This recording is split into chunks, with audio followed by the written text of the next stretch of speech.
我是街头卖唱的瞎子，却为了1文钱灭掉整个帮派；是整日睡在破庙的烂酒鬼，却让皇朝公主朝思暮想。天元10年第一场雪，一人一牛踏在雪中向远方走去。我叫李平安，天生就是一个瞎子，唯一的财产就是我从小养到大的牛。说起来倒也奇怪，这头牛被人偷过数次，每次都能完好无损自己跑回来。我手里拿着一根拐杖，老牛慢悠悠地跟在身后。喂，瞎子！一个声音突兀地响起，以大虎为首的3人站在了我的面前。大虎3人尚未梳发而观，混迹于市井，一个无亲无故拉二胡的瞎子，自然而然成为他们欺负的对象。我不想理会，扭身要走，大虎却先一步伸腿，将我绊倒在地。哈哈！3人发出肆无忌惮的嘲笑声，街边摆摊的人司空见惯，没有人敢出声招惹。我平静地站起来，拍了拍身上的雪。大虎又伸手将我拐杖抢走，嘲讽道：“来追我呀！”瞎子我仍旧没理，自顾自往前走。喂，你这个瓜怂！大虎雄壮的身躯挡在我面前，我无奈地叹了一口气。你们几个再不走，巡街的就要来了。喊话的是卖豆腐的王姑娘，是这条街上出了名的美人。老板娘，你可别吓我，我就逗逗她。王姑娘道：“闲的没事了，逗人家。”一边去大虎3人言语调戏一番，这才悠悠地离开了。我拍了拍身上的雪，正准备离开，吃块豆腐吧。王姑娘递过来一袋热豆腐，还有5文钱，谢谢。我点头致谢。王姑娘一笑，摸了摸老牛的头，路滑慢点走。我半眯着眼睛，眼中浮现出王姑娘的轮廓，虽然看不清模样，但是相由心生。我牵着老牛一步步踩在雪地上。今日收获卖艺赚了10文钱，王姑娘给了5文钱，花了9文钱，在街边买了一碗热汤面，配着免费的咸菜和豆腐。我吃饱喝足之后不着急离去，回去也是挨冻，在这里老板也不会赶我。客人多的时候，我便自觉地离开，绝不给老板找麻烦。老板一碗面，走进来的是王姑娘的男人牛二。原本他是本分的一个人，这几年不知怎么的，竟然沾了赌，手气真娘的差。牛二抱怨道。面馆老板劝说道：“牛二，你说你图什么？家里有产业，还有个那么漂亮媳妇儿。”牛二哼了一声，图个爽快。老板叹息着摇了摇头，哞哞2声牛叫，这是在提醒我天色不早了，该回去了。随即我开门迎着风雪离开，回到破庙里，我裹着破旧的毯子，闭上眼睛，催动体内气血，将脑海中杂念驱散。不久之后，小腹逐渐灼热起来。小镇子没有啥子武道功法，我只能一点点探索，并且亲切地命名为暖身神功。也多亏了它，我才能度过寒冷的夜晚。第二天一大早，走到街边自己卖唱的地方。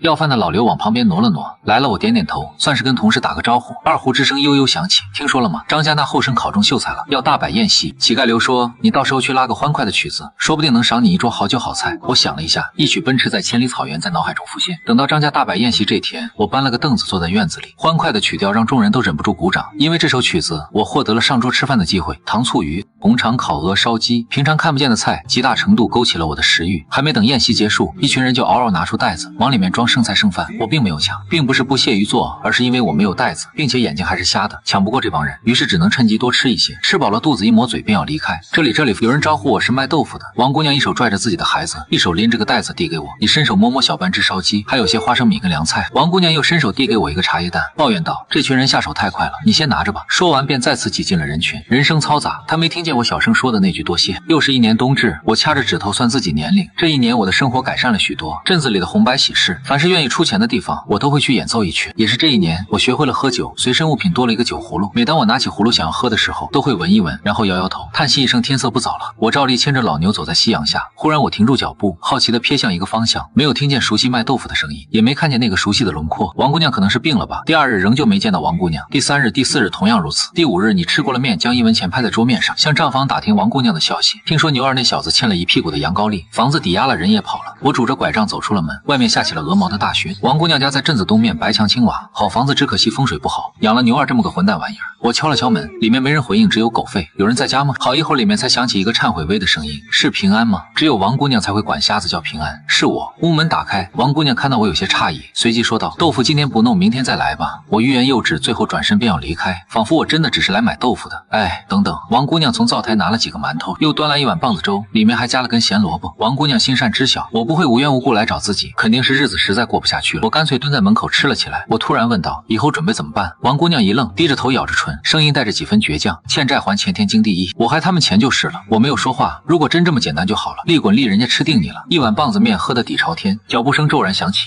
以大虎为首，几个地痞走进院子。哟，你个瞎子倒挺会挑时候，人家丈夫刚走就来，雪中送炭了。大虎笑骂：“滚滚滚，别来挨老子也没工夫搭理你。”大虎推开我，往门口这么一站，色迷迷的盯着王姑娘。我说：“这钱到底凑没凑齐？上头追我追得可紧。”王姑娘为难道再等等我，一时半会儿拿不出那么多钱，不过我保证还保证还。大虎冷哼一声：“就你这每天卖几块豆腐做梦呢？要不这样，以我跟郭公子的关系，帮你说一说话，宽限个1年半载都是小事儿。”王姑娘疑惑的看着他：“你能帮我？”当然，只要大虎拍了拍王姑娘攥着的手，扑哧扑哧时，门口突然传来不和谐的声音：“你能跟郭公子说上话，这可奇了！我还没见过狗能跟主人说上话呢。”大虎惊了半晌才反应过来，这是瞎子对自己说的话，你天地找死啊！这不关他的事儿，平安你先走吧。王姑娘着急道。大虎从腰间抽出明晃晃的片刀，冰冷的刀片贴在我脸颊上。瞎子不去街头乞讨，跑来这英雄救美了。话音刚落，刀影一闪而过，大虎只觉得自己手中这口刀上下翻飞，一沉一声，下一瞬间刀口便贴在自己脖子上。那个曾经被他欺负过无数次的瞎子，此刻却手握着刀站在他的面前，寒意彻骨。大虎眼皮抖了抖，老子可是郭公子的人，有本事你把老子砍了！大虎不信我敢动手，我用刀柄狠狠戳了戳他的胸口，一阵剧痛传来，哇的一声，大虎一口鲜血喷了出来。大虎的小弟都吓呆了，这些地痞流氓哪见过这场面？滚吧！大虎被小弟搀扶着仓皇跑了。我将碗递给王姑娘一抹嘴，谢谢你，还是出去避避风头吧，这群人会找你麻烦的。王姑娘满是担忧，我用手压了压头顶的草帽，转身离开了，靠在不远处的一条巷子里，拉着老牛坐下。天边的黑云又积了一层，天渐渐黑了下来。从街头浩浩荡荡走来20多个手持各类武器的汉子，一群人直奔王姑娘家中。经过小巷子的时候，却突然停下了。我斜靠在墙的一边，身后还跟着一头老牛，将巷子的路给堵死了。张大哥就是这小子！一见到我，大虎顿时火冒三丈。瞎子！张武没想到将大虎一行人吓得屁滚尿流的人，竟然会是一个卖唱的瞎子。我想跟你们当家谈一谈，可否引荐一下？我低沉的嗓音顺着风飘来。张武冷哼一声，我们当家的没空见你，你杀我兄弟，这事得要个说法。我也不想多管，可谁让他天天送给我豆腐吃？你知道谁能拒绝一块豆腐呢？呼呼风雪吹得人有些睁不开眼，耳边忽然传来咔嚓咔嚓的声音，黑影猛然撞破血幕，隐约还夹杂着出鞘的刀鸣之音。我的速度极快，噗噗几声闷响，便只剩张武还站立着。张武屏住呼吸，知道我是个瞎子，趁其不备，手中大刀在空中划出残影。我回手一刀，借着刀势的速度，一道淡青色的刀光在空中划过一道弧线。张武在地上翻滚了几圈，砰的一声摔在地上。大虎早就吓傻了，浑身汗毛直竖，瘫在角落。好汉饶命，好汉饶命！小的们有眼无珠，冲撞了大人。平日里威风凛凛的张武，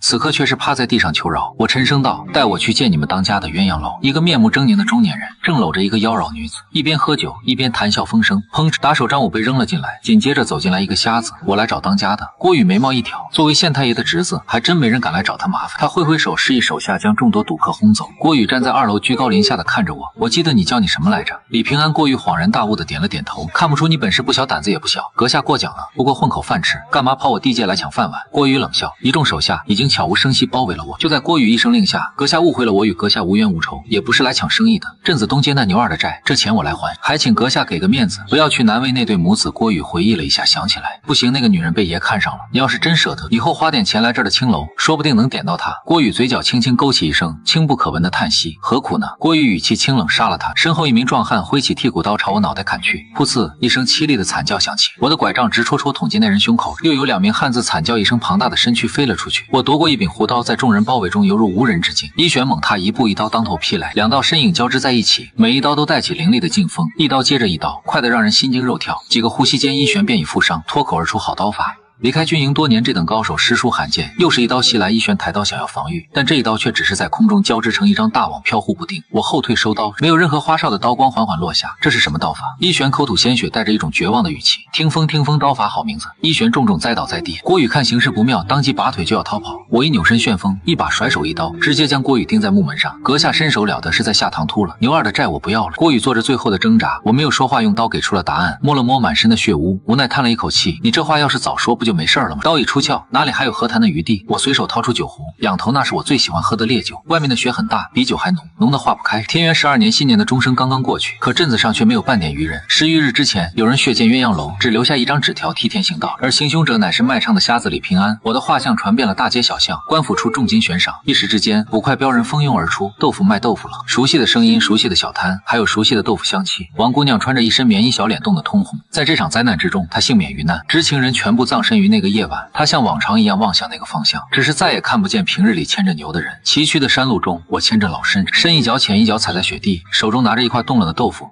好吃。其实也不是为了什么天理正义，只是因为快要饿死的时候得到过一块热乎的豆腐，还有一个灿烂的笑容。豆腐咬上一口，感觉人就要化开一样，仅此而已。岁月不居，时节如流，距离我被通缉已经过去2年。我漂泊到青阳镇落脚，新年在即，我在街上挑选着年货。嘿，你个小子眼瞎是不是？问你话呢，你小子哪儿来的？刘二打量着这个撞到他的孩子，男孩戴着大大的的斗笠，警惕地盯着刘二，问你话呢？你爹是谁？刘二摸了一把他的脑袋，我感受到熟悉的气息，不由得一笑，当真是找过来了。于是我走过去，二哥，这是我远方亲戚。男孩一看见我，顿时大喜过望，赶忙迎了上去。你这个臭小子，撞了你，二叔叔也不知道道歉。男孩顺势向刘二道了歉，刘二倒也不会真跟一个孩子计较，没多说什么就走了。随后我将男孩带回了家，给他简单热了一些饭菜。小家伙好像几天没吃过饱饭，狼吞虎咽地吃了起来。男孩名叫陈楚生，从小吃百家饭长大的，在我被通缉漂泊时，曾路过一个小村子。那晚碰巧突厥铁骑袭来，在整个村子就要被屠戮殆尽之际，被迫出手拦下300铁骑，也给陈楚生带来了巨大无比的震撼。倒不曾想少年竟能一路追寻，至此陈楚生连打几个饱嗝，一抹嘴给我跪了下来，请先生收我为徒。我没有回答，而是反问道：我为什么要收你为徒？陈楚生支支吾吾说不出话。我淡淡一笑，大老远跑来也不容易，你什么时候能碰到我，我就什么时候教你武功。陈楚生一愣，不明白这是什么意思，眨了眨眼睛，先生我还是不懂。话音刚落，忽然暴气扑向，噗一声闷响，陈楚生哀嚎一声，四仰八叉的倒在地上，抽他的是我的竹竿，你还差得远呢。说完我负手离去。自此我的院子里多了一个免费的苦力。少年天性使然，见了我修炼便偷偷摸摸的学，在僻静的地方折枝未见，练拳练掌，渴望有一天能像我一样。新年如期而至，隔壁朵哈姐妹邀请一起过年，陈楚生和阿丽亚争先恐后去贴春联，二人年纪相仿，很快就成为十分要好的朋友。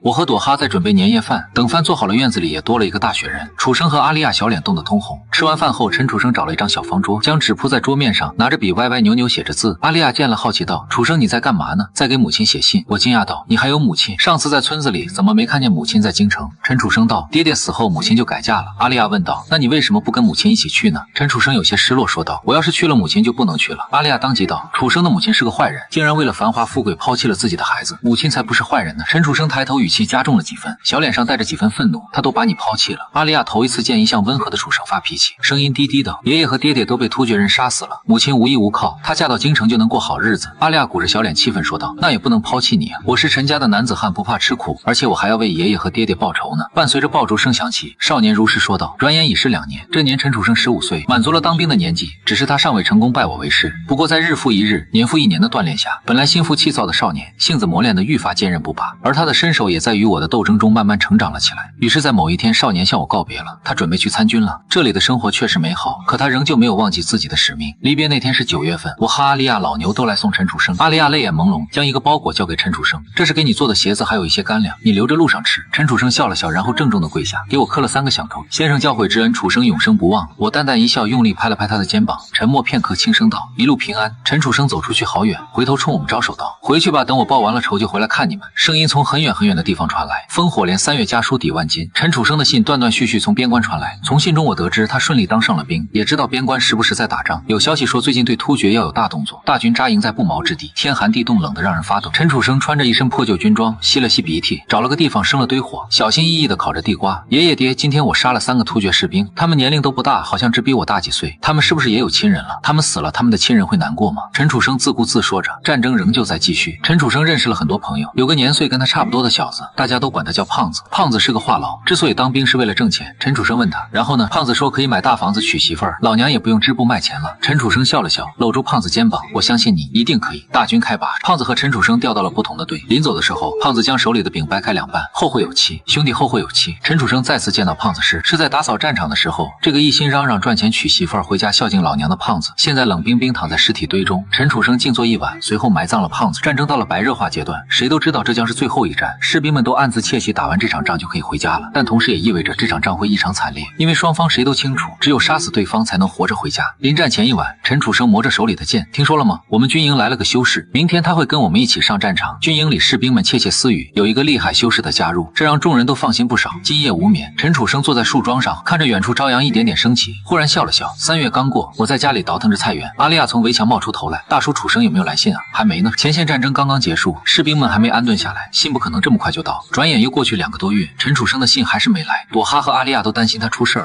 阿丽亚好几次梦到楚生死在了战场上。又过了几日，我决定去前线看看，牵着老牛一路行来。途中你遇见了一个妇人，带着一个17、18、9的小伙子，娘歇一会儿吧，喝口水。小伙子拿出一壶水，又从包里翻出炊饼，随后走到我面前，大叔吃个烧饼，还有自己家弄的酱菜，您别嫌弃。我温温的笑了笑，多谢了。通过闲聊得知，这对母子也是去寻找亲人的，老夫人大儿子也在军营当兵，现在战争结束了，一直没有消息。不放心的妇人便和小儿子准备去军营看看。娘你不用担心，大哥不会有事的，大哥不是说了吗？回来就有钱了，咱们可以住大房子了，你也不用织布了。老夫人叹了一大口气，什么大房子？我只要你们平平安安就好。数日后，我赶到前线军营，向典籍处的官员一通打理，得来一摞厚厚的典籍，自己找把画红叉的就是死了。我只能凑近了，睁开苍白的眼眸，一点点辨认。良久过后，我揉了揉眼睛，放下典籍，就坐在那里没有说话。虽然是个瞎子，可是这一刻也觉得眼前一片迷雾，纸上的字迹都在颤抖，不忍再看。5天后，我在一处山坡中发现了陈楚生的尸体。这里不是主战场，没有人为他们收尸。少年脸庞依旧坚毅，在死前应该拼命抵抗过，身上密密麻麻的伤口，几乎看不到一丝完整的血肉。听人说是小队中的一名修士背叛了大隋，将队伍引到了突厥人的埋伏圈。我挖了一个大坑，把所有尸体都埋了。原本想给楚生单独挖一个，可是想来这孩子不想太寂寞了，便跟同伴埋在了一起。我坐在坟墓旁自顾自说道：世界上所有的东西都可以挑，就是日子不能挑。世界上所有事情都经不起推敲，一推敲每一件都藏着委屈。我来到这个世界受了许多的苦，也没什么壮志凌云，是非成败不过转头一场空。我爹说我长大成不了什么气候，这一点你比我强。师傅却给你讨要个说法。说罢起身牵起老牛向军营走去。玉门关外，杨开一身白衣，背后配着一柄青蓝色的宝剑。这时视野之中出现了一辆马车，一个面相忠厚的男人跑出来急切道：兄台兄台，我娘子要不行了，这马跑不动了，劳烦兄台可否借马一用？见杨开没有答话，男人忙拿出一些钱，不白借不白借，大恩大德在下永世难忘。面对男人的苦苦哀求，杨开只是面露不屑之色，他很享受这种目空一切的感觉。滚！杨开冷冷吐出一个字，一股强大的威压席卷而出。下一秒，男人身子倒飞出去，眼前一黑，生死不知。等他再次醒来，天空已经下起了蒙蒙细雨。男人猛地起身，只见一个陌生男子正在马车中为自己娘子搭脉。相公，你醒了。男人妻子说道。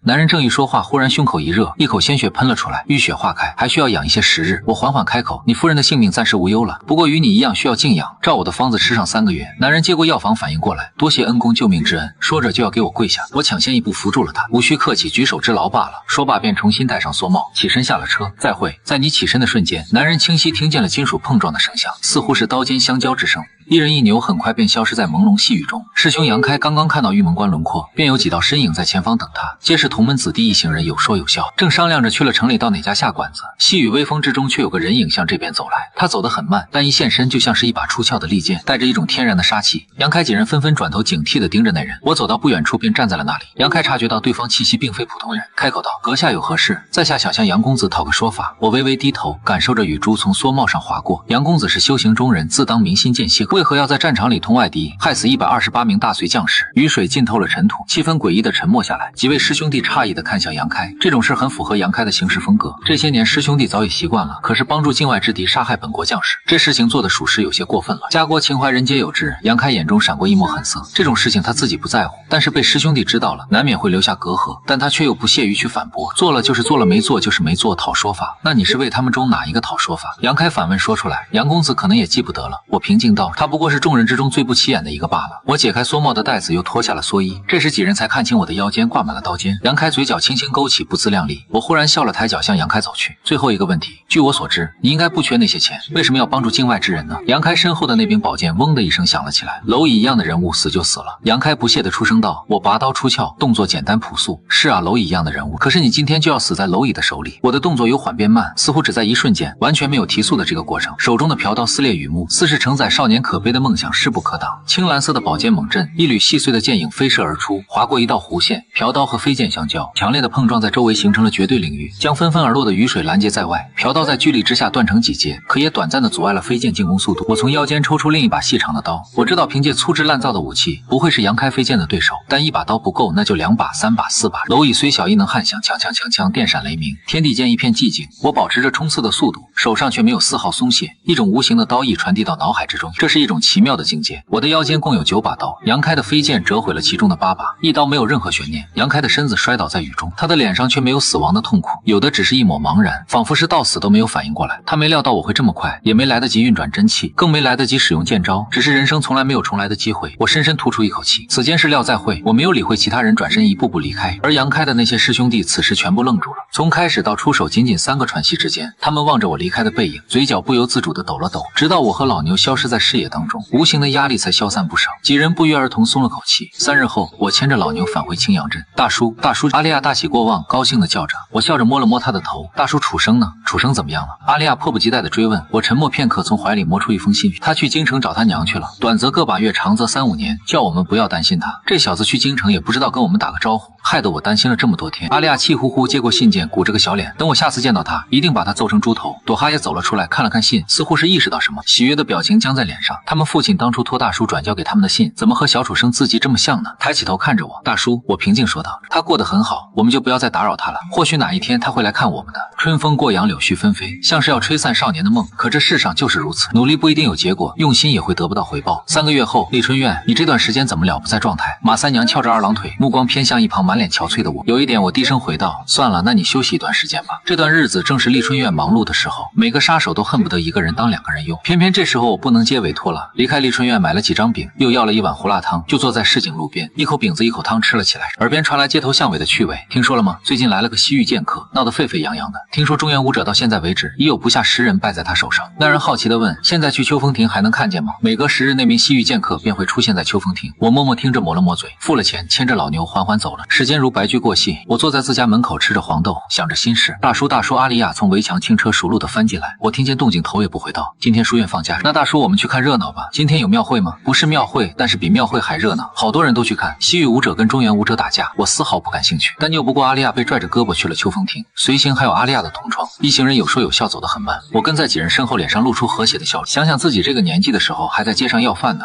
赵灵出自书香门第，生得眉清目秀，唇红齿白，俨然是一个美人胚子，从小就是个才女，能够背诵许多诗文，字也写得漂亮。王磊锦衣华服，相貌英俊，同时也是几人中家世最好的。潘俊人称胖俊，人如其名，胖乎乎的，没什么心眼。王磊依然是几人中的头，带着自己的小弟和心中的后宫团，神气洋洋地走在街头。只是他有些嫌弃地瞥了一眼跟在身后的我，一身朴素的打扮，还是个瞎子，身后跟着一头老牛，要多土有多土。王磊这人没有多坏，平日里讲义气，只要你跟他交朋友就不会亏待你。不过年轻孩子心性多一些，凡事讲究面子排场。我感受到了王磊的情绪，淡淡一笑，故意放缓了脚步，跟几人保持着距离。只是没走一会儿，前面的阿丽亚见我落后了，便返回来拉着我一起走。一行人很快便来到了秋风亭，而此时的秋风亭处已经聚集了不少人，大多都是来看热闹的。秋风亭内立着一顶轿子，旁边还站着几位仆人，想必轿子内的便是西域剑客了，倒是蛮托大的。我不动声色地感应着轿子内那人的气息，让我有一种如芒在背的感觉，能感受到一股很强的力量。我感受不到他体内的真气，或者说他体内的气十分羸弱，与老弱病残相同，这让我有些诧异。对于这个古怪的西域剑客也多了几分好奇。周遭嘈杂声不断，无一处空旷之地，倒是便宜了那些卖茶水、蜜饯零食的搅贩，不用大声吆喝，不一会儿带来的东西便被一扫而光了。王磊豪气地买了一大兜子蜜饯零食瓜子给大家分。大叔，这个糖可好吃了呢。阿丽亚将一颗糖递到我手里，我用力咬了一口，一股甜甜的感觉在口腔中炸开。很快，今天的第一个挑战者登场了，是一名刀客，穿着一身墨绿色的劲装，手里拿着一把宽刀。金刀严家赐教了，严家掌门人外号金刀无敌，在江湖之中名号也算是响亮。轿子中的剑客不但没有露面，连话都没有说。刀客不满地皱眉，举起手中的刀，刀是不会轻易显露出来的，一旦出刀必见血。刀出鞘的声音和他的声音同时响起，话音刚落，白光一闪，就像是一汪秋水在刀身之上流转不休。刀客的刀咣当一声落在地上，目光有些呆滞，半晌众人才反应过来，结束了告辞。刀客捡起地上的刀，脚步迅速地走了。哇，好厉害！你们看见刚才那道白光了吗？王磊双眼一亮，兴奋道。胖君和阿丽亚、赵灵都不约而同地瞪大了眼睛。这场面对于15、16岁的少年少女来说，无疑是震撼。他使的是什么剑法？胖君看向王磊，王磊家境好，府内雇了不少江湖门客负责安全，其中不乏武艺高强的。王磊也时常跟着学习几招，因为这事儿在小伙伴们面前引以为豪。此时见胖君这么问了，当然不能说自己不知道，应该是传说中的平沙落雁。王磊若有所思地说道，听名字就很厉害。胖君道。王磊嘴角轻轻勾起，自豪道，这算什么？如果你们想看，来我家，我让我的那些师傅们表演给你们看。赵灵儿扑闪着眼睛，一副十分好奇的模样。阿丽亚则是直截了当地说，等会儿去行吗？没问题。王磊一口答应。接下来又有几人出场，无一例外都失败了，甚至都没人能靠近轿子，甚至让轿子中的剑客现身。直到最后一名和尚的出现，那和尚一身布衣，脖子上挂着一串念珠，神态和蔼，长相清秀，面白似玉，墨眉似剑，倒不像是一个和尚，反倒像是陌上无双的公子。一出现便引得周遭妇女一道道目光。法喜寺长青请赐教，话落名为长青的和尚踏步上前，当一声清脆的金铁交鸣之声响彻四周，当一声清脆的响声在周遭响起。不懂行的人大眼瞪小眼，却是没看见双方出手，唯有一些武者清楚地感受到了刚刚二人的交锋。和尚虽然年轻，却已然能用真气护体，轻描淡写地挡住对方一击。和尚没有停下脚步，而是继续向前。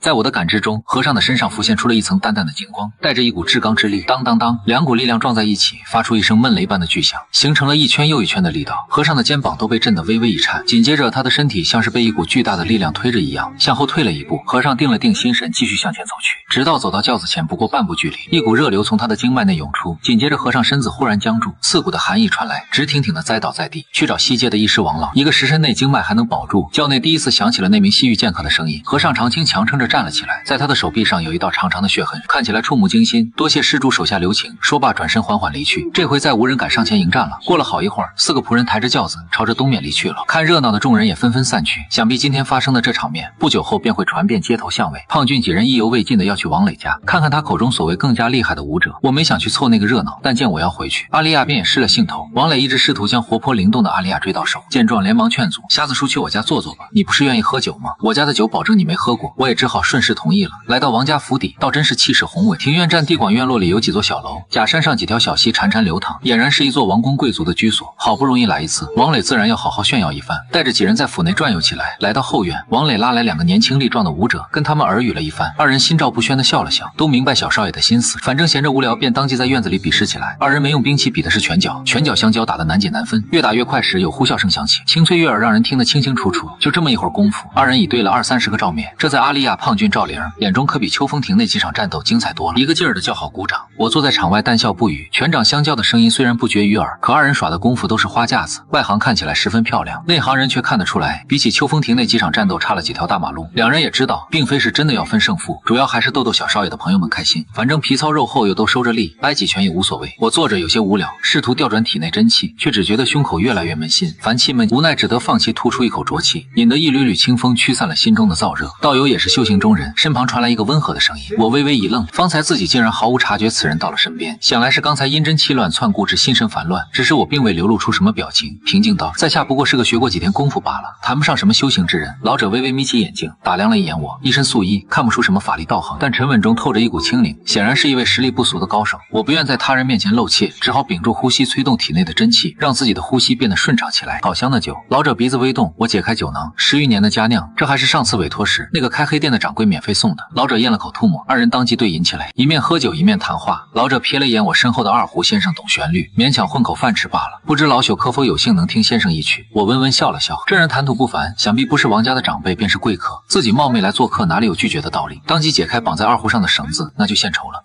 老者本是一时兴起，一双眼睛似睁未睁，只是越听越觉得有趣，舒服的像是外边下着细雨，雨点滴滴答答的落在窗边。屋里烤着火，温着酒，2人对坐漫不经心的闲唠自己的人生。随后音符变得迟滞，仿佛预示痛苦，让人升起一种无力感。曲调苍凉洒脱中带着一丝惆怅，一种人生寂寞的悲凉。当随着这种情绪快要到达极限时，黑暗中忽地有了光泽，旋律百转千回，从低沉往清越激昂处而去，高亢的像是9天放歌，杜鹃啼血终于发出的一声不甘的嘶吼。乐声又变了，这一次变得低沉。故事重新回到了最初的小屋，经历世事，透着一种淡然和超脱。一曲终了，噗！老者手中的酒囊落在地上，身子像是定格了一般，表情古怪。相比起老者，另一边的几人仍旧是全神贯注地盯着比武的2人。这回2人改换成了兵器观赏性更高，曲子便是这样，听懂的人能感悟许多，不懂的人却只能体会出悲凉。与其听这些，不如看几段戏来的有趣。有些情绪是该说给懂的人听。古先生，古先生，连续几声的呼喊，老者才回过神来。王磊之父，王家之主王山诧异地望着古先生，不知道发生了什么。他刚才偶然路过，听见曲声，好奇地走过来，这才有了这一幕。古先生意识到自己失态了，笑了笑，目光直勾勾地望着我。敢问先生，这首曲子叫什么名字？出自何人之手？我回道：三泉映月是我一个友人所撰。古先生面露激动，一连说了几个好字。此曲若是未能流芳百世，当真是一大憾事。先生过誉了。王家家主王山观察了一下李平安，拱手道：还未请教先生贵姓，在何处高足？谈不上什么高足，在街头卖唱罢了。卖唱王山不由得有几分诧异。爹，这是我带来的朋友。王磊走过来解释道。王山板着脸责怪道：既是朋友，怎不通知我一声？这般没规矩，能做到王山这种地步的人，自是不会看人下菜碟。高喝一句街头卖唱的不配入我家门，然后将人轰出去。这种人是傻子，也断然不能白手起家创立这份家业。王山那是人精一样的人物，见人说人话，见鬼说鬼话，就是一个乞丐在他面前，王山都能以平常人待之，唯有这样方能走得长远。王山略有些歉意地说道：先生莫要见怪，娃娃不懂事，不如进寒舍喝一杯。对，喝一杯，喝一杯。一旁的古先生忙随声附和。我略一拱手，冒昧打扰已是唐突，怎好再行叨扰？李某这边告辞了。一听起要走，古先生忙拦住我：哎呦，不着急不着急，酒逢知己千杯少。王山心中微微有些愕然，古先生一向沉稳有度，今日这是怎么了？盛情难却，我只得陪着他们走进堂下。王山虽然没什么兴致，但是见古先生热情，便让厨房张罗了一大桌子好菜，倒真是让我们几人享了一顿口福。通过聊天得知，我真只是一个唱曲的王山，便失了兴致，但是礼数上却一点也不含糊，十分周全。他看得出来古先生对于我的小曲十分喜欢。我喝了一壶美酒，倒也看得出来古先生的心思，便道：古先生不妨有话直说。古先生一笑，恕古某冒昧，如果先生愿意的话，可否将刚才才的曲子教育古某，自然不会让先生白叫的。王山拍了拍手，当即便有佣人拿着一个盒子走了过来，盒子长约1尺，宽约半尺，上面挂着一把锃亮的铜锁，木盒上还镶着铜条，一看就是价值不菲的东西。不过真正值钱的还是里面的大额银票，略表心意，还望先生笑纳。我笑了笑，二位不必如此客气。古先生如此喜爱此曲，李某高兴还来不及呢，何来报酬一说？若是古先生想学，在下必当知无不言。这话倒是令王山眼中浮现出少些的赞叹之情。对方并非富贵之人，街头卖唱鸡一顿饱一顿，可刚才却没有半点迟疑的拒绝了。古先生道：“古某身无长物，就是这顿饭也是借着王老板的光。”王山赶忙道：“先生这话便是不将王某看作朋友了。”古先生哈哈一笑：“不如这样如何？古某颇通一些卦术，如若李先生不嫌弃，古某愿为先生补上一卦。”听闻此言，王山面色骤然一变，不可置信地望向古先生，却见对方全然不是一副开玩笑的样子。算卦，李某对这些东西却是很少有了解。王山沉声道：“李先生，古先生精通奇门遁甲之术，是大名鼎鼎的相士，多少人千金求古先生一卦尚不可得呢。”王山心中五味杂陈，他这次请古先生来到家中，就是为了能让古先生为王家补上一卦。只是古先生这等高人，又怎会在乎金银珠宝？王山将其视为上宾，为的就是哪一天古先生一开心，为王家补上一卦，那就是他最大的心愿了。可谁知今天一个卖唱的来到府中，拉了个小曲，便将古先生的卦术求来了。王山想投河自尽的心都有了。你喜欢小曲早说啊，整个安北4镇唱曲的老子都能给你找来。我顿觉有趣便道，那就有劳古先生了。只是不知道古先生需要一些什么，生辰八字我可是没有的。我穿越到这个世界便在乞丐窝里，哪里会知道自己的生辰八字？古先生笑了笑，先生小瞧古某了。古先生拿出一方试盘，奇门试盘主要由地盘8卦、人盘8门、天盘9星、神盘8神以及3七6仪组成，巧妙地将象数与五行融合一体。天地人神盘及3七6仪各有所代表之象与数及各自的五行属性和生杀关系，信息纵横成网，可迅速准确完整地描述时空中天地人事的前因后果，或反映事物的发展阶段，或反映事物发展的结果，或反映出必或趋吉的发展规律。古先生问了李平安几个问题，无非是姓甚名谁、年龄几何，又仔细观察了一下李平安的面相手相。按照古先生的说法，单一看面相或手相的多半都是假的，因果命运是一个庞大的计算工程，不是你带入一个加减法便能解出来的。王磊几人也沾了眼福，在一旁好奇地看着。胖俊小声地问着这个古先生是什么人，王磊便在一旁跟几人添油加醋地吹嘘着这位古先生，上知天文下知地理，无所不知无所不晓，人称塞半仙，这便是李先生的寿元了。古先生指着试盘上的一条线，红色的槽口正在不断上升。古先生满意的点了点头，李先生有福喽。如果自己算到对方命不久矣，那多少是有些尴尬。还好从卦象中可以看出来对方的寿命超过了60岁，破100了。李先生足足能活100多岁呢。古先生话还没说完，忽见槽口上的红线已经突破了200、300。古先生不可置信地瞪大了双眼，只见槽口以肉眼可见的速度直线上升，转眼间便到了这方试盘的极限，怎么可能？试盘出问题了。古先生最先想到了这个可能，话还没说完，胸口一闷，双眼一花，一股热气上涌，噗，一口鲜血喷出，伴随着咔嚓一声响，整个试盘裂成了2半。古先生从床上缓缓睁开双眼，身旁传来轻声的呼叫：“古先生，古先生！”古先生偏过头去，只见床边站着王山和几名医师，还有满脸愧疚的我。沉吟片刻，方才开口：“王掌柜，让他们都出去吧。”未了又道：“李先生留步。”我满怀歉意，手里拿着碎裂的试盘，只能尴尬地笑了笑。还没等我开口说话，古先生却道：“是古某人唐突了先生命格不凡。”后半句话古先生犹豫了一下，吞了回去，没有说出口。日后要学会3缄其口，莫要轻易给人算命了。一旁的王掌柜眼神复杂地看向我，不自觉地咽了口唾沫。我此刻也不知道该说什么了，从怀里拿出准备好的一张宣纸，这是3拳映月的谱子，赠予古先生了，望古先生能早日恢复。随后我又嘱咐了几句，便带着一脸好奇的阿丽亚离开了。从这件事情中得到一个教训，以后不能轻易找人算命了。且说我离开以后，古先生在王家境养了3日，见窗外花开花落，倒是别有一番感悟，觉得身体恢复了一些，便向王山告辞，准备离开了。叨扰多日，古某准备告辞回山门闭关修行。王山劝道：“古先生伤病未愈，不如便在寒舍多待一些时日，一路奔波风吹日晒，恐对先生的身体不利。”王山虽极力劝阻，奈何古先生去意已决，无奈王山只能给古先生准备周全，4匹无锥马皆是剑骑，马车内部也是十分讲究，甚至是让人现做了配套的软棉垫子，又厚又软，无论是躺翼或是坐都很舒服。临行前，王山率领王家人亲自送行，行出城门10里之外。古先生这一别，不知何时再见，恕我不能送您太久。王山拱手告别，片刻，马车内传来一个悠悠的声音：“不谋全局者，不足谋一域；不谋一事者，并不可谋一时。乱世之中，要想下好这盘棋，就必须谋之有用，谋之有为。王掌柜虽是商贾之人，可这自古以来政商不分家，谋略则欲做还休，既要谋私利，又要谋公，既要做小人，又要做君子，事事都要两全。你的棋落在了大隋的对立面。”王家的将来大概是在那小子身上了。王山激动道：“多谢古先生指点迷津。”伊尔，快谢过古先生。王磊愣愣地说道：“多谢古先生，不必言谢。”临别之际，还有一言还望公子谨记。从卦象上看见龙在田，利见大人。92属于阳爻，居于阴位，属于湿位，但是位于下卦之中，居中2为地之上，表示龙已经崭露头角。如果遇到大人物，可以获得进一步的磨练和栽培。另外，若得到大人物的提携，会更加顺利。这个大人便是你自己的贵人。王磊露出疑惑的表情，就听一旁的老爹谢个不停。7月初9，新鬼挑西瓜，这是一种习俗。传言新鬼要在7月初9晚上挑西瓜，所以到了这时候，晚上尽量都会少出门，并且不能把西瓜带到家里，要在自己家门口和窗口插上柳枝，以此来辟邪。只是这种习俗，至今除了一些老人，没有多少年轻人当一回事儿了。街上还是有人在卖已经装扮好的柳枝。我本着宁可信其有不可信其无的心态，挑选了几只柳枝，价钱倒不贵，5文钱一个。我正准备回家，却见一个熟悉的身影从医馆走出来，眼中呈现的是一个人清晰的热图像。虽然看不清细节，但是能从气息中分辨出对方的身份。这人是那日在秋风亭挑战西域剑客的和尚，好像是叫长青。我对他有一些印象。长青手里拿着一包药，脸色有些苍白，没走几步，整个人忽然踉跄的往地面跌去。我及时出手扶住了他，稍稍检查了一番。经脉受损虽然治疗的及时，可对方却并没有得到休养，反而似乎在那之后又与人交手，导致身体受损严重。我正想着该怎么办时，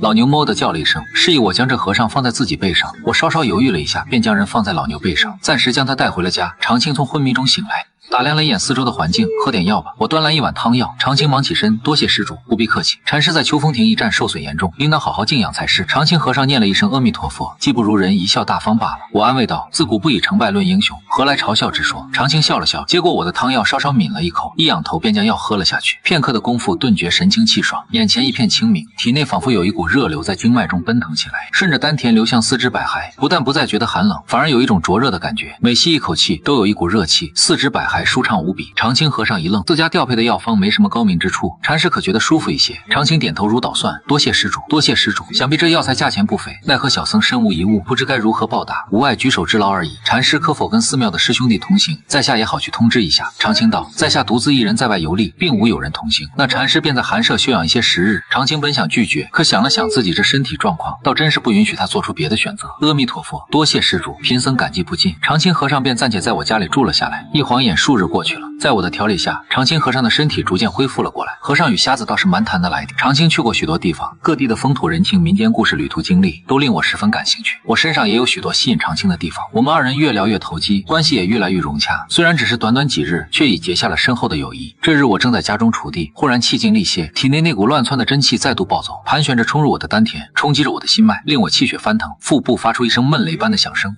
一股赤红色的血溅从我口中喷出。李施主，长青和尚一步跨出，面色微微一变，一直点向我的数个穴位。一股浑厚的真气从他的体内散发出来，一股恐怖的压力直逼长青的五脏六腑，把我的护体真气逼得半散半收，一部分回流到了丹田之中。长青勉强撑住身子，化解了大部分力道，用仅剩的真气保住我。半个时辰之后，危险解除，长青长吐出一口浊气。待到我醒来，天色已晚。长青守在床边，一边调息，一边恢复着刚才消耗的真气。我发现自己的心脉近乎快要断了，气血也是微弱到了极点。如果不是长青的及时出现，恐怕他现在便成为一具尸体了。想来命运当真是奇妙，几日前我救了长青一命，几日后长青便还了我一命。万般皆是命，一切有因果，谁知道一个小小的善举竟会在关键时刻救自己一命。李施主感觉如何？放心，死不了，最坏的情况就是废了一身经脉，能活着就好。我看得很开，最难的日子他都挺过来了，何必在乎这些？李施主体内有一股极难化解气之源，驱不出，化不掉，降不服，压不住，倒真是奇怪的劲。而且这股气倒像是佛家的气息，施主可修炼过佛门秘法？我无奈笑了笑，这个说来可就话长了。长青看出我不愿多说，便也没有进一步探究，语重心长的道：施主现在体内的真气极其不稳定，不但难以调动，真气还会反噬，稍有不慎便会丧命。现在最好的办法就是驱除施主体内的那股真气，只是光靠你我二人恐怕是无法做到的。还有一方法，不知施主可否愿意尝试？但说无妨，我本着死马当活马医的心态，再坏能坏到哪儿去？佛家功法则以禅修为代表，儒家执中，道家守中，佛家守空，所以空字集中体现了佛家功的特点，而空则是指万物没有实体，皆由缘而生。所谓色即是空，空即是色。眼见长青跑题了，我忙开口将话题拉到了正轨。长青尴尬的轻咳一声，知道现在不是给我度化佛家思想的时候。小僧自幼拜入佛门，用20余年学一门涅槃经，以五脏之精神内生气血，进而转移脉络，筋骨窍穴，改善资质，调和其性，使生机焕发，内素于心，固本培元，调节阴阳。施主体内既是佛家之气，或许用此法能控制一二。我犹豫了一下，佛门秘法在下红尘中人，恐无法领会其中奥妙。长青淡淡一笑，李施主慈悲为怀，乐观豁达，我佛自会保佑你的。小僧愿将佛家秘法相托，一来是报答施主当日救命之恩，二则不愿施主这样的人逢此大难却无解救之法。当下长清便将涅盘经的心法倾囊相授，又指点种种呼吸、运气之法，其精妙之处非外人所能揣摩，就算有人指点，也要时刻提醒。还需参悟者自己的领悟，如果没有人指点，没有文字的注解，想要参悟其中的奥妙，谈何容易？不自觉的，我便融入了其中，果然觉得经脉顺畅，脉息也逐渐恢复了正常。到了清晨，只觉神清气爽，不知不觉又是一天一夜过去。经过这2天2夜的参悟，我越练越有味道。习得经书中的几事已有了几分心得，一言而行，施展起来并不费力。渐渐的，竟感觉体内的真气似乎壮大了一些，功力也有了一些进步。长清望着我，没曾想对方短短2日便已有所领悟，小有成就，不由得深深感叹道：李施主与我佛有缘，若是能入我佛门，当真是一大幸事。我只是笑笑没说话。离离数云散，袅袅凉风起。这段日子我深居简出，就连每日的拉曲都不常去了，大部分时间都在修炼涅盘经。修炼多了，杂念也少了，闻着平日爱吃食物的味道，竟有些提不起欲望。不过好在成果还是十分令人满意的。体内那股乱窜的真气虽然没有被完全消化，却也再翻不起什么浪了，剩下的便只能交给时间一点点的消化。在这个过程，我能清晰地感受到自己身体的变化，自己丹田之中的真气一天一天的增强，比以前更加的旺盛了。呼吸之间就像是一根羽毛，一呼一吸之间就有一种举重若轻的感觉。客官，您的菜来了，神仙鸭子带子上朝，豆瓣鲫鱼、酸菜鱼、鱼香茄饼、粉蒸鸡。听着对面酒楼小二的呼喊，别说里面的客人了，就是外面的人听了都不由得咽了口吐沫。我摸了摸肚子，我可不想真的成为一个无欲无求的和尚。当即大步流星地走进酒楼，豪气地点了一桌子美食，最后又要了一壶佳酿。我一个人以风卷残云的速度将整个桌子的菜全部一扫而空，那场面看得周围的人都不由得有些诧异。这是几天没吃饭了。我喝掉最后一杯酒消了消食，小二结账，那边爽快地报了价格，又给我抹了零。我一听这价格微微皱眉，从怀里摸出钱，心道坏菜了，钱不够。客官小二见我迟拿不出钱，心中生了几分警惕。我有些尴尬地笑了笑，今天出门仓促钱没带够见效。见效客官记性可真大，应该不是常在本店吃东西，不如压一些值钱的东西在这儿。客官回去把钱取回来。我倒真是有些为难了。自从他体内多了那股真气，便有很长一段时间没有接委托了。以前都是挣多少花多少，没什么积蓄，家里的钱都快用光了，想必找也不找出这么些钱来。小二皮笑肉不笑地说道：客官不是拿我寻开心吧？正当我为难之际，忽见一熟人走了进来，是街头混混刘二，先前身为火熊帮成员，负责我那条街道的月例收取，后来火熊帮被毒蛇帮灭了，刘二转身成为了毒蛇帮的一份子，凭借着能说会道，现在已然是毒蛇帮帮主的亲信。瞎子刘二诧异地看着出现在酒楼中的我，按理说这种规模的酒楼可不是我能吃得起的，你怎么在这儿？我笑道：二哥您还真是及时雨。刘二一挑眉，听我说了当前的窘迫后，拉了拉我，低声道：你小子没钱，还跑到这儿来硬装犊子。我颇为无奈地说，一时粗心马虎，不知二哥可还有闲钱借兄弟我应急。刘二瞪了我一眼，你吃饭叫我付钱，说是这么说，可刘二到底还是替我付了钱。这一桌子的佳肴价钱当真不菲。刘二付钱的时候感觉心都在滴血。客栈2楼包厢内的王山谈完生意，恰巧看见了我脸上一喜，正欲开口，我已经先一步抬脚离开了。刘二在背后不满地嘟囔着，他刚刚得了这月的赏钱，本是想带着相好的来这儿吃上一顿，谁知道却替我付了钱。来都来了，总不能掉头就走吧。混江湖的讲究一个面子，来一盘凉菜，再来2碗大米饭，免费的汤来一壶。小二眨了眨眼没了，刘二翘起腿没了。大爷大鱼大肉吃多了，吃点素的减肥。2层的王山招手叫来小二，问清楚发生了什么。小二当即将我没钱吃饭，刘二替他付了钱的事情说了一遍。王山若有所思地皱着眉头。古先生临走之时的话音犹在耳，见龙在田里见大人，如果遇到大人物，可以获得进一步的磨练和栽培。另外若得到大人物的提携，会更加顺利。那一日古先生给我算命，导致试盘破损，自己也昏厥了。古先生醒来第一句话便对我道：先生命格不凡是在下唐突了。王山当时就在当场听个一清二楚，将两相联想到一起，便认定我便是古先生口中王家的贵人，叫来随从附耳几句。打扮火辣的女子看着桌子上寒酸的凉菜，不满地说道：我们再点个菜吧。刘二横了他一眼，拿鸡毛点。这时一个小厮走上前来，刘公子，这是我们老爷吩咐我交给您的。说罢递上来一个鼓鼓囊囊的钱袋子。刘二不解，你老爷谁呀？王家钱庄王山。刘二一惊，不过也是混迹多年的人物，压下心头的惊讶。王掌柜的找我有事儿。小厮呵呵一笑，不是找您，我们老爷说了，这钱是替李先生还给您的饭钱。李先生李平安，李先生。小厮说完便拱了拱手告辞了。独留刘二在原地发了好一会儿的神，等小厮回来汇报事情办妥了，王山才命马夫离开酒楼。献媚的最高境界，不是主动上门虚情假意的送一些名贵珍宝，送礼的人要么是有所期待，要么是有所求，会主观的给人一种不怀好意的印象。王山混迹多年，自然不会做那种不符合自己身份的事情，而是用自己的需求去满足对方的需求，既要在背后默默的把事情做了，又必须让当事人知道，而且自己从始至终都没有露面，不会显得自己有什么其他的企图，这样既能让我被动领了自己的情，又能得到对方的认可。我盘膝而坐，嘴中念念有词，周身的力量缓缓涌动，将我全身的每一处都浸润了一遍。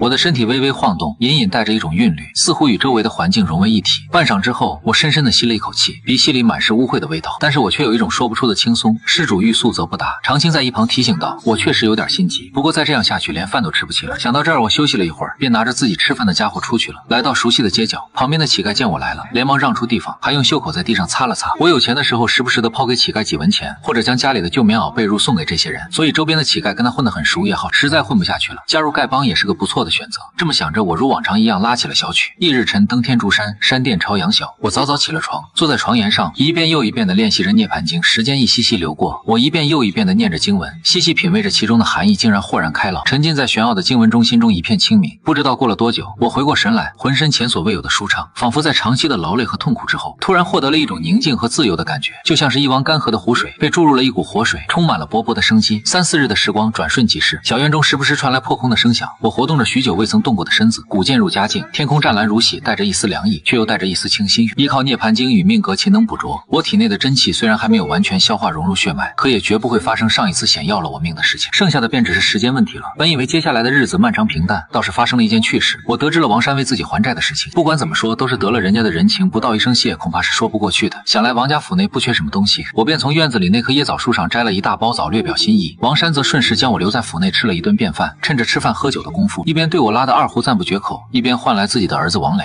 想让王磊跟着我学习二胡。话说的滴水不漏，这倒不是什么大事，只是我却不明白王山葫芦里到底卖的什么药。想来王山绝不是单纯的想要儿子王磊学习二胡，其中原有李平安没有贸然询问，如果王山不想说的话，再问也没用。我推辞了一下，奈何王山坚持，再拒绝就扫了对方的面子，只得顺势答应了。王磊第一天上课，骑着一匹枣红大马，一身劲装，手里拎着父亲让给李平安带的拜师礼。我身无长物，唯能拉一首小曲。王磊实在不知道学着拉曲有什么用，有这时间在院子里多打几趟拳，岂不是更不好？不过王磊虽是百般不情愿，但父亲千叮咛万嘱咐，也只好照办了。先生王磊下马，给我恭恭敬敬地行了个礼，看着手中的礼物，不由得一笑。王山是个聪明人，送礼不是送最贵的，而是要送最合适的。那日古先生想跟我学二胡，王山便给了我一些大额度的银票，谁料我没有收，反而提出无偿交给古先生。从这王山就能看出我感兴趣的不是金银珠宝之类的，又发现我倒是对美酒佳酿十分喜好，于是便让王磊拿了家中珍藏的美酒蔷薇露酒，使用古法萃取金贵的蔷薇，用所得的蔷薇精油加入至美酒中，工艺精湛，2次投料，9次蒸馏，8次发酵，7次取酒，长时间陈酿而成。此酒以浓香而著称，世人称其酒为开坛十里香。收了人家的礼就要尽心，既然说要学习二胡，我便倾囊相授。我能看得出来，王磊颇有几分聪慧，却对音律丝毫不感兴趣，能登大雅之堂的琴曲都吸引不到他，更何况是街头艺人卖唱的二胡。不过王磊嫌弃不嫌弃是我自己的事情，尽不尽心教则是我的事情。西风烈烈，秋景够美，却也凄凉。窗外的知了有了一些疲倦，王磊怅然若失地趴在桌子上，耳边回荡着曲声，只觉刺耳。15、16岁，正是撒欢浪撅子的年龄，不想受约束，叛逆心理强，让王磊学习枯燥无味的小曲，倒真有些难为王磊了。我对此也十分理解，只是受人之托又不得不教。先生，你每天不觉得无聊吗？王磊趴在桌子上，双眼无神地望着我。在他看来，我的生活实在是太朴素了，每天吃饭睡觉，街头卖唱，如是反复，实在是无聊的紧。那什么又不无聊？我反问。习武、看戏、逛街。王磊一口气说了一大堆，当然我最喜欢的还是练武了。先生，我最近新学了一套拳法，打给你看。说完，王磊忽然意识到我看不见，我看出来他只是想放松一下身子骨，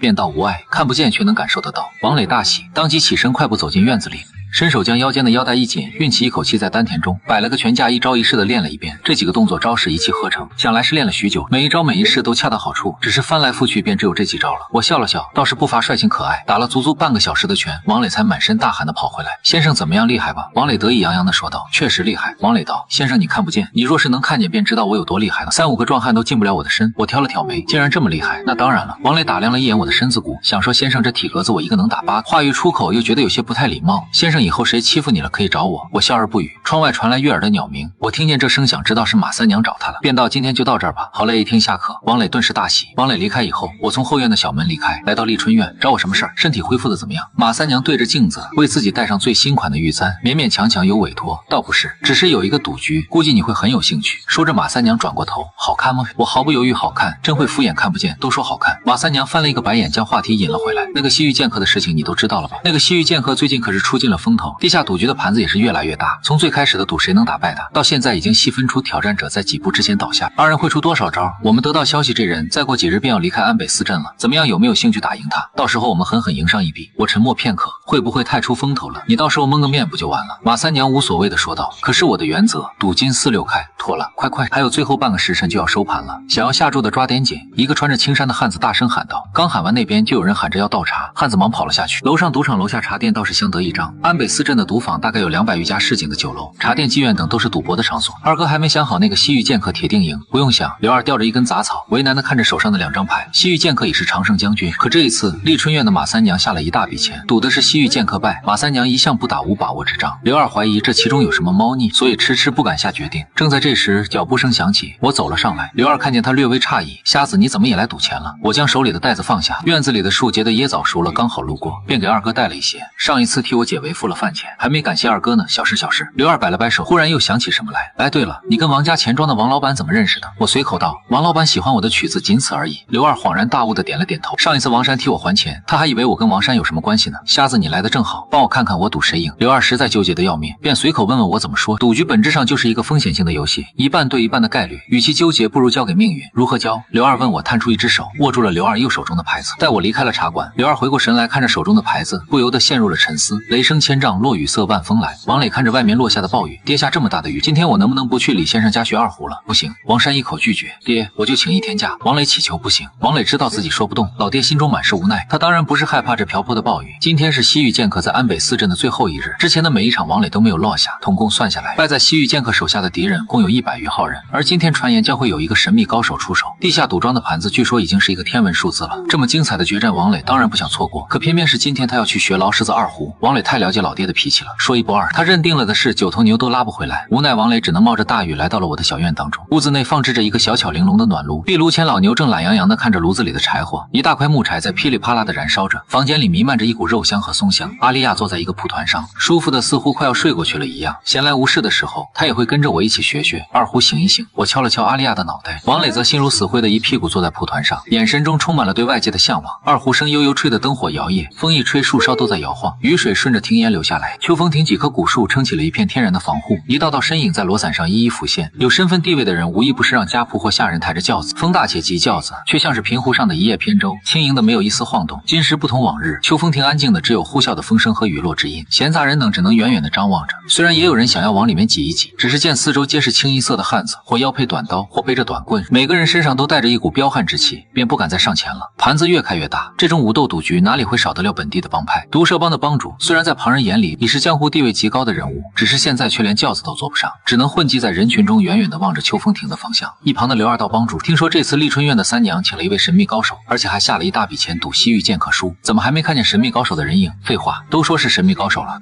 指定是压轴登场，也不知道这次谁能赢。刘二搓着手，满脸期待。帮主得意的笑了笑，废话，指定是那西域剑客。我得到的内部消息，刘二附耳凑近，马三娘这次是跟人联手做局，投了一大笔钱，显示自己胜券在握，骗一些傻子跟着他一起投钱，否则赌局怎么会做这么大？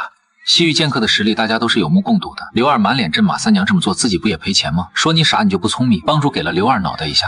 事成之后，豪绅的钱如数奉还，他们一起分那些傻子的钱。帮主见刘二脸色不好，狐疑道：“你不会跟马三娘一起投了西域剑客败吧？”刘二欲哭无泪的点了点头。那日他纠结的要命，最后听我的话，觉得有理交给了命运。哈哈哈！帮主忍不住笑出声来。你小子啊，你小子啊！帮主我该怎么办？那可是我半个身家啊！刘二现在想杀了我的心都有了。帮主象征性的安慰了刘二几句，只是嘴角止不住的笑意出卖了他。猫，我听见老牛的叫声，知道到时间了，便放下二胡，先休息一下吧，喝口茶。王磊长长吐出一口气，身子后仰，一脸的无奈。现在自己应该在秋风亭外，等待着一场旷世大战的打响，精彩绝妙的剑法，各种精妙的招式，强者之间的生死搏杀，而现实却是自己在一个破旧的小院，听一个瞎子拉着难听至极的小曲，虚度光阴。喂，王磊，王磊！风雨中似乎有人在喊自己。王磊转过头，却见院子的围墙上冒出一个人，是胖俊王磊。走啊！王磊一愣，走去哪儿？当然是去秋风亭看比武了。王磊为难道？可我，喂，你不会怕了吧？谁说我怕的？但我爹你也知道他那个脾气，放心不会被发现的。胖俊摸了一把脸上的雨水，我都打探清楚了。你每次的休息时间大概都在3炷香左右，从这儿到秋风亭，我们脚步快一些，只有1炷香，往返也只要2炷香。王磊仍然犹豫不决。胖俊道：“老大别磨叽了，快来不及了。”王磊一咬牙，回头看向阿丽亚：“阿丽亚走吧。”阿丽亚摇了摇头：“大叔会生气的。”哎呀，没事的，不会被发现。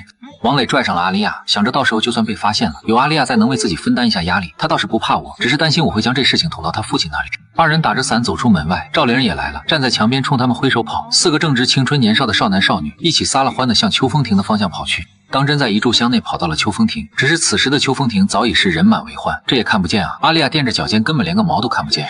放心，咱们王公子早有准备。胖俊气喘吁吁地说道。王磊得意一笑，挥了挥手，跟我来。4人来到秋风亭对面的一家酒楼。王磊预先定下了一间房，经过他的观测，那里是观战的最好角度。赶上了，还好没有来晚。胖俊松了一口气，秋风亭那顶轿子还在时。周遭人影错落，身穿各色衣衫的汉子整齐的分为几列，每一个都是人高马大，当真是气派无比。来了来了！胖俊兴奋地叫着。其余3人顺着胖俊手指的方向望去，不只是他们，秋风亭周围矗立的所有人都同时望向一个方向。滂沱的大雨将所有人都笼罩在了其中，模糊了众人的视线。自东南方向有一道身影缓缓而来，一身蓑衣，头上戴着一顶斗笠，笠帽下垂的几乎遮住了他的脸。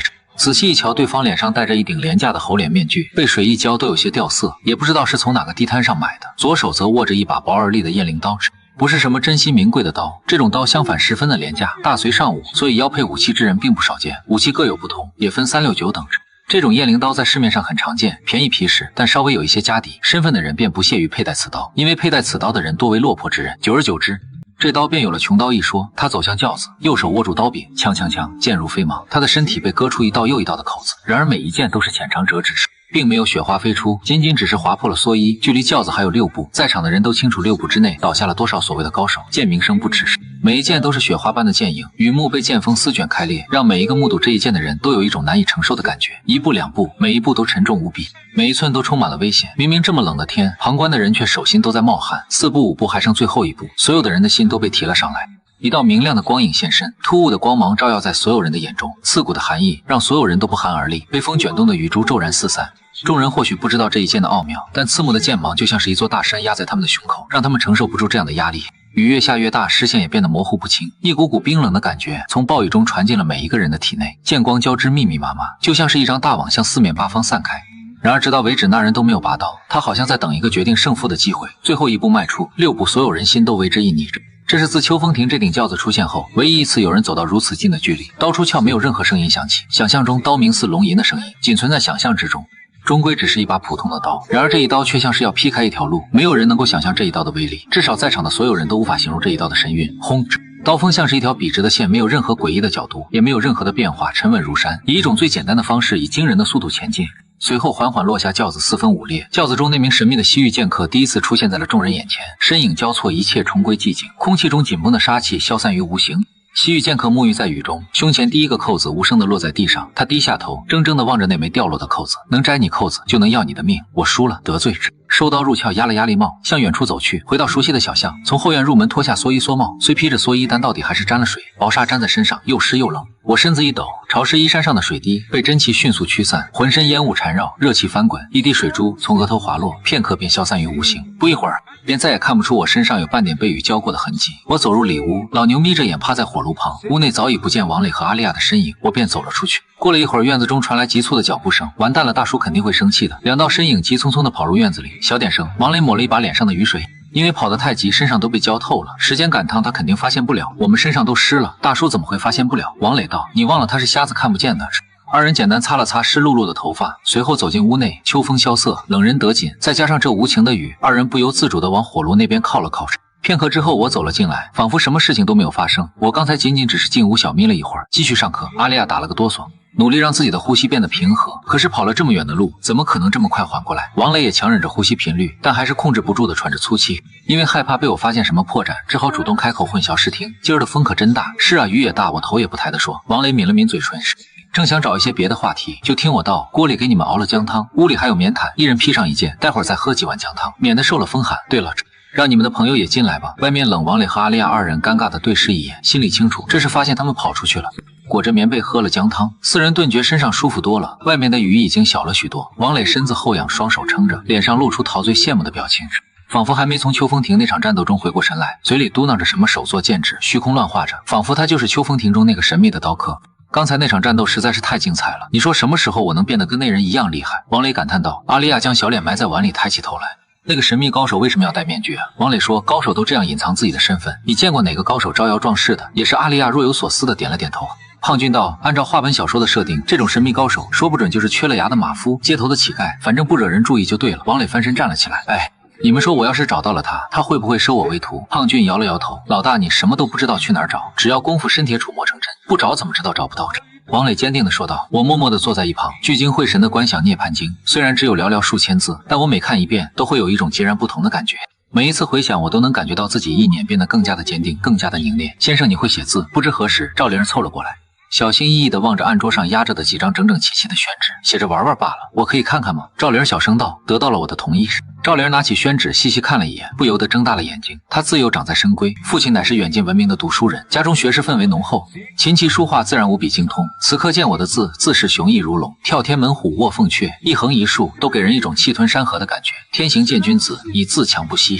赵灵儿念罢愣了愣，随即抬头看着我的眼睛，似乎有点不敢相信我真的是个瞎子。赵灵儿目光再次落在笔墨之上，良久之后方才吐出一口气。先生的字当真是极好，平时无趣写来打发时间罢了。先生实在是过誉了，安北四镇恐怕鲜少有人能写出这样好的字来。赵灵儿由衷地说道。这一张也是先生写的吗？赵灵儿往下翻了一页，发现这一张跟上一张的笔墨完全不同，字迹飘风忽举，碎鸟乍飞，寥寥几笔，便有一种扫尽俗气的气度。那是大牛写的。我指了指火炉旁取暖的老牛，赵灵儿噗呲一声笑了出来。先生可真会开玩笑。老牛懒趴趴的翻了个白眼，没礼貌，外面的雨停了，4人的衣服也烤干了，便向我告辞，准备各回各家了。临走前，赵灵儿依依不舍地看着我的墨宝，随后放回原位，喜欢就拿去吧。我忽然开口道。赵灵儿忙摇头，先生的墨宝灵儿真好，随意拿去。我笑道，什么墨宝，不过是写着玩的罢了，你要喜欢就当送你了。赵灵儿咬着嘴唇犹豫了一下，本想再拒绝，可最后还是点点头。那就多谢先生了。转眼又是3、5日的时光，我在院子里和长青和尚对弈，我棋下的很臭，不过在与长青和尚搏杀之中，也渐渐悟出了一些招数。